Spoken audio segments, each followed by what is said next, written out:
ช่องระฆังทองสวัสดีค่ะคลิปนี้มาดูแนวทางลาวพัฒนาฉบับเต็มของเจนุกบารมีมหาเฮงนะคะฉบับนี้เป็นแนวทางประจำวันที่13สิงหาคม2569ค่ะ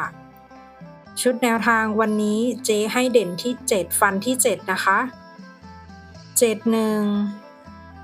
70 78 72แนวทางโดยเจนุกบารมีมหาเฮงค่ะฉบับนี้เจจะเน้นเป็นชุด2ตัวนะคะแนวทางมีเข้ามีหลุดนะคะถ้าใครเห็นเลขแล้วชอบค่อยตามแต่ถ้าไม่ชอบปล่อยผ่านก่อนได้เลยค่ะฝากกดไลค์กดแชร์กดติดตามพร้อมกดกระดิ่งแจ้งเตือนเพื่อที่จะไม่พลาดคลิปใหม่ๆจากช่องระฆังทองด้วยนะคะขอบพระคุณทุกท่านที่เข้ามารับชมค่ะ